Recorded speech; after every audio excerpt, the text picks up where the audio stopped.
سورہ جاسیہ کا آخری رکوع، پیچھے جو کچھ اللہ تعالیٰ نے سورہ جاسیہ میں فرمایا، اس صورت میں آپ کو پتہ ہے کہ توحید ہی کا بیان ہے، آخرت کا بیان، نبی کی نبوت کا بیان، اور یہ دلائل اللہ نے دیے ہیں کہ یہ لوگ کہتے ہیں کہ آخرت نہیں ہے، تو ان کے پاس اس کی کوئی دلیل نہیں ہے۔ یہ کہتے ہیں کہ زمانہ ہے جو سارے تصرفات کرتا ہے، یہ خود بخود ہو رہا ہے، تو اللہ کہتے ہیں ان کے پاس کوئی دلیل نہیں ہے، جبکہ محمد صلی اللہ علیہ وسلم اور اہل اسلام کے پاس دلیل ہے۔ وہ کیا ہے؟ نقل، خبر صادق۔ نقل کا مطلب جو مخبر صادق ہے، ایک سچا پیغمبر ہے، وہ دلیل دے رہا ہے، وہ خبر پیش کر رہا ہے، کیونکہ یہ چیزیں اللہ کے بتائے بغیر ہمیں سمجھ میں نہیں آ سکتی۔ بھائی موت کے بعد دوبارہ زندگی ہے یا نہیں ہے، اللہ نے اس کائنات کو کیوں بنایا ہے، بیسک سوال ہے انسانی زندگی کی۔ جب تک اللہ نہیں بتائے گا ہمیں نہیں پتہ چلیں گے، تو جب اللہ بتا رہا ہے تو اس کے بتائے ہوئے کو مان لو۔ اس کا آپ انکار جب کرتے جب نبی صلی اللہ علیہ وسلم کا معاذ اللہ پیغمبر نہ ہونا ثابت ہو جاتا، یا کوئی عقلی دلیل اس کے خلاف قائم ہو جاتی کہ کائنات کا دوبارہ بننا ممکن ہی نہیں ہے، انسان کا دوبارہ پیدا ہونا ممکن ہی نہیں ہے، تو ظاہر ہے کوئی اس پہ دلیل نہیں ہے۔ اور اس پہ دلائل ہیں کہ اس کائنات کو کسی نے بنایا ہے، تمہاری خدمت میں لگایا۔ دیکھیں نا کیسی آیتیں آئی ہیں، وَسَخَّرَ لَكُم مَّا فِي السَّمَاوَاتِ وَمَا فِي الْأَرْضِ جَمِيعًا مِّنْهُ، اور پھر جو کچھ اللہ نے بنایا اس کائنات میں انسان کے لیے بنایا۔ اور ام حسب الذین اجترحوا السیئات، کیا جو لوگ برائیاں کر رہے ہیں اور نیک اعمال کر رہے ہیں اللہ ان سب کو برابر کر دے گا؟ یہ بہترین دلائل ہیں عقل مندوں کے لیے۔ تو یہ سارے دلائل قائم کرنے کے بعد اللہ تعالیٰ سورت کے آخری رکوع میں جنت اور جہنم کی منظر کشی کرتے ہیں کہ اب بھی اگر تم نہیں مانتے تو جیسے تم آخرت کے دن کو بھول گئے ہو، تو جب آخرت کا دن آئے گا نا اور جہنم کی آگ اپنی آنکھوں سے دیکھو گے تو اللہ بھی تمہیں اسی طرح نظر انداز کر دے گا، اللہ بھی تمہیں بھول جائے گا۔ اس لیے فرمایا وَلِلَّهِ مُلْكُ السَّمَاوَاتِ وَالْأَرْضِ، اللہ ہی کے لیے ہے آسمانوں اور زمین کی بادشاہی۔ وَيَوْمَ تَقُومُ السَّاعَةُ، جس دن قیامت قائم ہوگی، يَوْمَئِذٍ يَخْسَرُ الْمُبْطِلُونَ، جس دن ایسا ہوگا باطل لوگ خسارے میں پڑے ہوں گے۔ وَتَرَى كُلَّ أُمَّةٍ جَاثِيَةً، ایسا خوف کا عالم ہوگا کہ ہر امت گھٹنوں کے بل پڑی ہوئی ہوگی۔ كُلُّ أُمَّةٍ تُدْعَى إِلَى كِتَابِهَا، کیوں خوف ہوگا اس میں؟ اس لیے کہ ہر امت کو اس کے اعمال نامے کی طرف بلایا جا رہا ہوگا۔ انسان کی جان حلق خواہی ہوگی کہ اب میرے ساتھ ہونے والا کیا ہے، پتہ نہیں میرا اعمال نامہ دائیں ہاتھ میں ملتا ہے یا اعمال نامہ بائیں ہاتھ میں ملتا ہے۔ الْيَوْمَ تُجْزَوْنَ مَا كُنتُمْ تَعْمَلُونَ، اللہ فرماتے ہیں آج کچھ بھی سلوک تمہارے ساتھ نہیں ہوگا، وہی ہوگا جو دنیا میں تم نے کیا ہے، جو کر کے آئے ہو اسی کا بدلہ تمہیں دیا جائے گا۔ هَذَا كِتَابُنَا، یہ ہماری کتاب ہے، یعنی اعمال نامہ ہے تمہارا جو ہم نے لکھا ہے، یہ تمہارے سامنے ہے، تم خود پڑھو کیا کیا اس میں لکھا ہوا تھا۔ يَنطِقُ عَلَيْكُمْ بِالْحَقِّ، یہ تم پر بولے گا حق کے ساتھ۔ یہاں بولنے کا مطلب بتائے گا، جیسے کہتے ہیں کتاب بتا رہی ہے کہ کیا واقعات ہوئے ہیں، تو بتانا کا مطلب صرف بولنا نہیں ہوتا، کسی کو کسی چیز کی خبر دے دینا چاہے لکھ کے ہو، اس کو بھی نطق کہتے ہیں۔ اور یہ بھی ممکن ہے کہ اللہ نے جو ہمیں بتایا نا کہ ہم لکھ رہے ہیں، ہو سکتا ہے ریکارڈ ہو رہا ہو، اس کو لکھنے سے تعبیر کیا ہو سکتا ہے کوئی ویڈیو چلا دی جائے کہ تم یہ کرتے رہے ہو، پوری زندگی کی ہماری ایک ویڈیو بن رہی ہے اللہ کے ہاں، اس کو اللہ نے لکھنے سے تعبیر کیا ہو، کیونکہ قرآن جب نازل ہوا نا تو اس کے اولین مخاطب تو عرب کے بدو تھے، تو قرآن کی عادت ہے کہ انسانوں سے انسانوں کے فہم میں بات کرے، وہی مثالیں دے جو انسانوں کی سمجھ میں آسانی سے آ جائے۔ تو یہ جو ہم کہتے ہیں لوح محفوظ ایک کتاب ہے اور اس میں لکھا جا رہا ہے، عین ممکن ہے ریکارڈ ہو رہا ہو تو اس کو لکھنے سے تعبیر کیا ہو۔ تو ہذا کتابنا، یہ ہماری کتاب ہے، ینطق علیکم بالحق، جو تم پر یعنی تمہارے خلاف گواہی دے گی بالکل ٹھیک۔ انا کننا نستنسخ ما کنتم تعملون، ہم لکھ رہے تھے جو کچھ تم کر رہے تھے۔ فاما الذین آمنوا وعملوا الصالحات، پس وہ لوگ جو ایمان لائے اور نیک اعمال کیے، آج ان کے ساتھ کیا سلوک ہوگا؟ فیدخلہم ربہم فی رحمتہ، ان کا رب ان کو اپنی رحمت میں داخل کر لے گا۔ ذالک هو الفوز المبین، یہی بہت بڑی کامیابی ہے۔ واما الذین کفروا، جو کافر رہے، انکار کرتے رہے، افلم تکن آیاتی تتلی علیکم، اللہ عذاب دینے سے پہلے ان سے کہے گا کیا میری آیات تم پر تلاوت نہیں کی جاتی تھی؟ تمہیں کسی نے بتایا نہیں تھا کہ جنت اور جہنم برحق ہے، محمد صلی اللہ علیہ وسلم میسنجر آف گاڈ ہیں اور وہ یہ باتیں لے کر آئے ہیں؟ فاستکبرتم، لیکن تم نے تکبر کیا۔ کیا مطلب؟ یہ جملہ محذوف ہے کہ یقیناً میری آیات تم پر تلاوت کی گئیں، محمد صلی اللہ علیہ وسلم کا پیغام تم تک پہنچا، لیکن فاستکبرتم، تم نے تکبر کیا۔ علماء کا یہ عقیدہ ہے، یہ نظریہ ہے اہل سنت والجماعت کا، اور قرآن و سنت ہی سے ثابت ہے کہ جس کافر تک اسلام کی دعوت نہ پہنچی ہو اس سے نبی کی نبوت اور اسلام کے بارے میں سوال نہیں ہوگا، کیونکہ قرآن میں جگہ جگہ جہنمیوں کے بارے میں یہی کہا گیا ہے کہ کیا تم تک میرا پیغام نہیں پہنچا تھا، تو آگے خاموش ہو جائیں گے، یعنی اقرار کریں گے بزبان حال کہ ہاں پہنچا تھا۔ بعض جگہ تو کہیں گے ہاں ہاں ہم تک پہنچا تھا لیکن ہماری بدبختی ہم پہ غالب آ گئی تھی۔ اس سے صاف پتہ چلتا ہے کہ جس شخص تک اللہ کا پیغام ہی نہیں پہنچا تو وہ پھر شرعی احکام کا مکلف نہیں ہے، سوائے توحید کے بارے میں امام حنیفہ رحمہ اللہ تعالیٰ کا نظریہ یہ تھا کہ اگر کوئی جنگل میں بھی پیدا ہوا نا اور اس تک اسلام کی دعوت نہیں پہنچی، اسلام کے بارے میں یا نبی کے بارے میں سوال نہیں ہوگا لیکن عقیدہ توحید کے بارے میں سوال ہوگا، اور اس نے اللہ کے ساتھ کسی کو شریک کیا تو وہ پھر جہنم میں جائے گا، کیونکہ شرک کی برائی کے لیے پیغمبر کی دعوت کا پہنچنا ضروری نہیں ہے۔ یہ تو انسانی عقل بتا دیتی ہے کہ جن پتھروں کو میں اپنے ہاتھوں سے بناتا ہوں وہ کبھی بھی معبود نہیں ہو سکتے۔ تو بہرحال یہ کہ اختلافی مسئلہ ہے، البتہ اس پر اتفاق ہے کہ جس کافر تک اسلام کی دعوت نہیں پہنچی، نبی کی دعوت نہیں پہنچی، اس سے نبوت کے بارے میں، اسلام کے بارے میں سوال نہیں ہوگا۔ کیا میری آیات تم پر تلاوت نہیں کی گئی تھیں؟ فاستکبرتم، پھر تم نے تکبر کیا، وکنتم قوما مجرمین، اور تم مجرم لوگ تھے۔ وَإِذَا قِيلَ إِنَّ وَعْدَ اللَّهِ حَقٌّ، اور جب یہ کہا گیا تمہارے سامنے دنیا میں، چاہے علماء کے ذریعے، چاہے قرآن کی دعوت پہنچی یا پیغمبر کے ذریعے، جب بھی دنیا میں یہ کہا گیا نا ان وعد اللہ حق، کہ اللہ کا وعدہ سچا ہے، وہ کیا وعدہ ہے؟ والساعۃ لا ریب فیہا، یہ اسی کی تفسیر ہے، اور قیامت ایک ایسی چیز ہے اس کے آنے میں شک نہیں ہے، ضرور آئے گی قیامت، یہ اللہ کا وعدہ ہے کہ وہ مردوں کو زندہ کرے گا، حساب و کتاب لے گا۔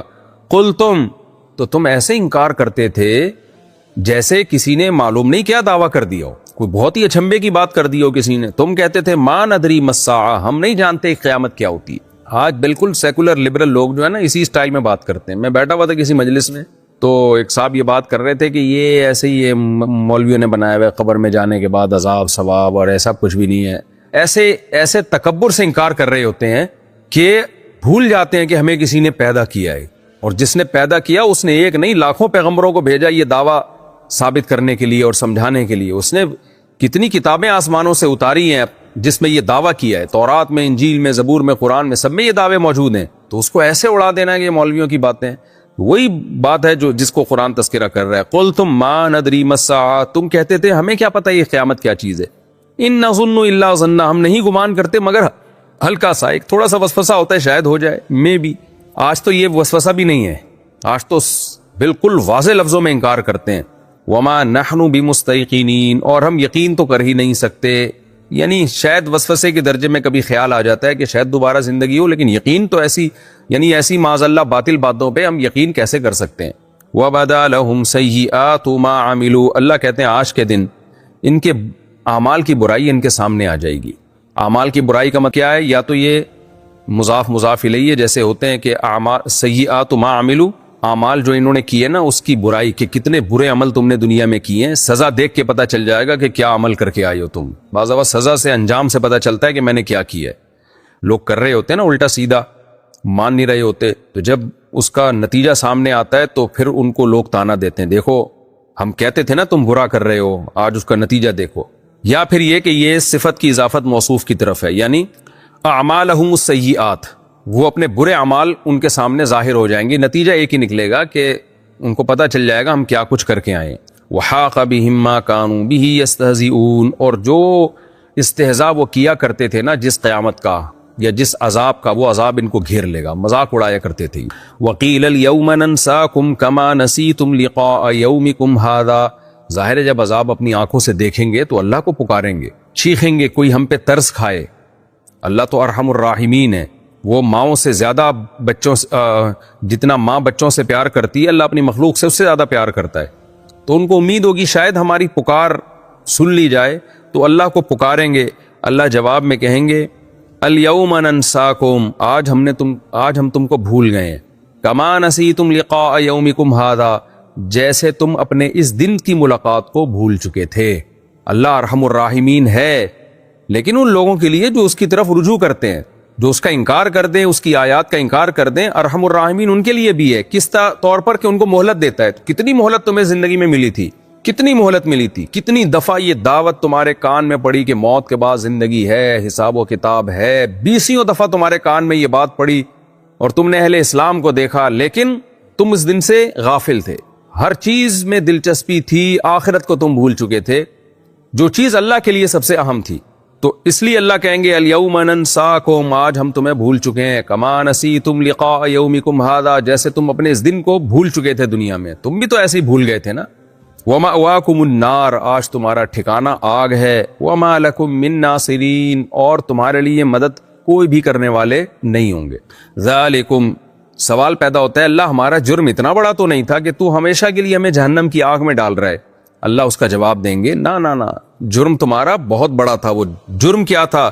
بِأَنَّكُمُ اتَّخَذْتُمْ آیَاتِ اللَّهِ ہُزُوًا، تم نے اللہ کی آیات کو مذاق ٹھہرا لیا تھا۔ انسان اپنے باس کی بات کا مذاق اڑائے نا، اس کو اگنور کرے تو کتنا غصہ آتا ہے اس کو، اپنے باپ اور ماں کی بات کا مذاق اڑائے، کوئی وہ سیریسلی آرڈر دے رہے ہوں ان کو کتنا غصہ آتا ہے، لیکن آپ اللہ کی آیات کا، قرآن کا کو آپ مذاق ٹھہرا رہے تھے، آپ اس کو سیریس نہیں لے رہے تھے اور اس پر عمل کو سیریس نہیں لے رہے تھے۔ جب کہا جاتا کہ موت کے بعد دوبارہ زندگی ہے تو کہتے کہ ان ہی الا حیاتنا الدنیا نموت ونحیا، یہ تو دنیا کی زندگی ہے، زمانہ ہمیں موت دیتا ہے۔ اور فاتو بآبائنا ان کنتم صادقین، ہمارے باپ دادا کو زندہ کر کے لاؤ اگر سچے ہو، وہ کیوں مر گئے، وہ کیوں ختم ہو گئے؟ یہ ایسی باتیں کر کے اللہ کی آیات کا انکار کرتے تھے۔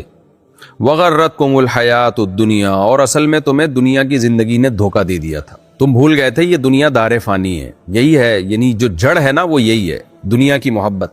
ہم نے بڑے بڑے علماء سے یہ بات سنی اور یہ قرآن و سنت سے ثابت ہے کہ ہر برائی کی جڑ میں دنیا کی محبت چھپی ہوئی ہے، اور ہر اچھائی کی بیس میں دنیا سے بے رغبتی چھپی ہوئی ہے۔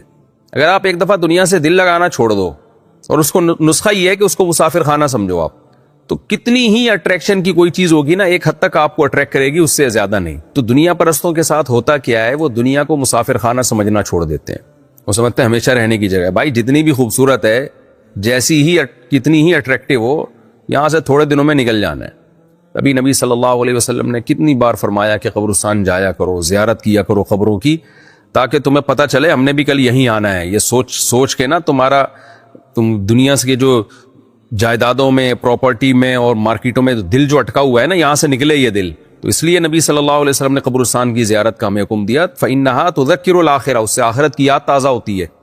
ہم مارکیٹوں میں جاتے ہیں اور رنگ رلیاں دیکھتے ہیں اور پھر قبرستان کی زیارت نہیں کرتے۔ تو بار بار جایا کریں اور سوچا کریں کل میں بھی یہاں لیٹا ہوا ہوں گا۔ تو ہر برائی کی جڑ کیا ہے؟ دنیا کی زندگی کا دھوکہ، اور سائنسی ترقی نے بھی انسان کو دھوکے میں ڈالا ہے۔ اسلام سائنسی ترقی کے خلاف نہیں ہے، لیکن بھائی اس کے بارے میں یہ تو سوچو کہ یہ کل فنا بھی ہو جائے گا، سب کچھ، پوری زمین تباہ و برباد ہو جائے گی تمام تر ترقیوں کے باوجود۔ لہذا اللہ کو پہلے رکھو، اسلامی حکام کو پہلے رکھو آپ۔ وغرتکم الحیات الدنیا، تمہیں دنیا کی زندگی نے دھوکے میں ڈال دیا تھا۔ فَالْيَوْمَ لَا يُخْرَجُونَ مِنْهَا، پس آج کے دن اس آگ سے یہ نکلیں گے نہیں۔ وَلَا هُمْ يُسْتَعْتَبُونَ، اور نہ ان کو معافی تلافی کا موقع دیا جائے گا، نہ ان کو اس بات کا موقع دیا جائے گا کہ اللہ کا غصہ ان پہ ٹھنڈا ہو۔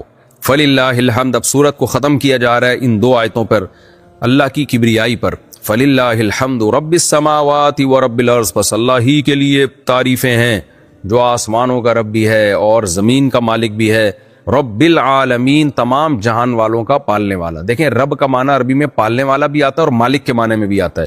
وَلَهُ الْكِبْرِيَاءُ فِي السَّمَاوَاتِ وَالْأَرْضِ، اسی کے لیے بادشاہی ہے آسمانوں میں بھی اور زمین میں بھی۔ انسان دنیا میں آ کے بھول گیا، وہ سمجھتا ہے میرے لیے بادشاہی ہے، میں جو چاہوں گا نظریہ رکھوں گا۔ وَهُوَ الْعَزِيزُ، وہ زبردست غالب ہے، جب چاہے تمہیں سزا دے سکتا ہے۔ الحکیم، لیکن حکمت والا ہے۔ سوال پیدا ہوتا ہے نا، اللہ اتنے دلائل دے رہا ہے تو جو تیری بات نہ مانے اسے فوراً سزا دے؟ فرمایا